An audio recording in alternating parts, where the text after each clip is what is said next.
KC Tyagi's statements appears questions Mamata Banerjee decisions to attend the Niti Aayog meeting despite of the opposition's alliances, possibly referring to India alliances deciding to boycott it. He theoretically asked for the Mamata Banerjee intentions to join NDA and National Democratic Alliances, the ruling coalition at the time, because her attendance at the meeting coordinate the boycott decisions made by alliances. Tyagi's remark suggests that skepticism or surprise at the Mamata Banerjee's actions, implying that the attending the meeting might align her more closely within the NDA's positions, or that it is might significant a willingness to cooperate, to engage with the ruling coalition despite the opposition unfine stance.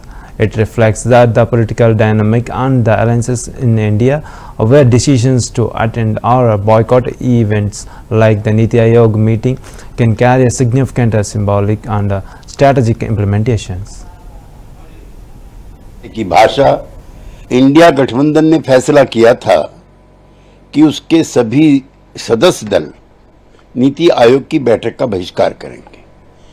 मैं ममता दीदी से पूछना चाहता हूं कि क्या वो NDA में आना चाहती हैं, चूंकि मना करने के बावजूद भी वो नीति आयोग की बैठक में चली गई। अधीर रंजन चौधरी जी ममता जी को मुझसे ज्यादा जानते हैं और मैं उनकी बात पर विश्वास करता हूं। ममता बनर्जी पश्चिमी बंगाल की जो पॉलिटिक्स है उसका राष्ट्रीयकरण करना चाहती, राष्ट्रीय स्तर पर उसी तरह की भाषा, उसी तरह की संस्कृति को वो बड़ी बड़ी बैठकों का हिस्सा बनाना चाहती। नहीं, ये तो एनडीए का शीर्ष नेतृत्व तय करेगा, लेकिन उन्होंने आज की बैठक में आकर के इंडिया गठबंधन से अपना नाता जरूर तोड़ लिया है। देखिए, राज्यों के और केंद्रों के बीच में जो वित्तीय अनुशासन है या वित्तीय सहयोग है या वित्तीय बंटवारा है या वित्तीय नियोजन है, उसको लेकर के पहले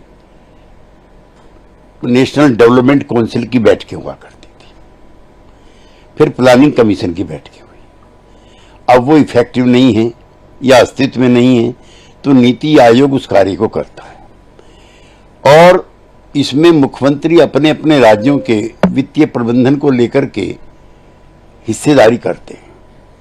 इसको बायकॉट करने का मतलब है अपने राज्य के आर्थिक हितों की उपेक्षा करना। बहुत अच्छा होता कि सब आते और सरकार पर अपने अपने राज्यों के लिए अतिरिक्त वित्तीय संसाधन जुटाने का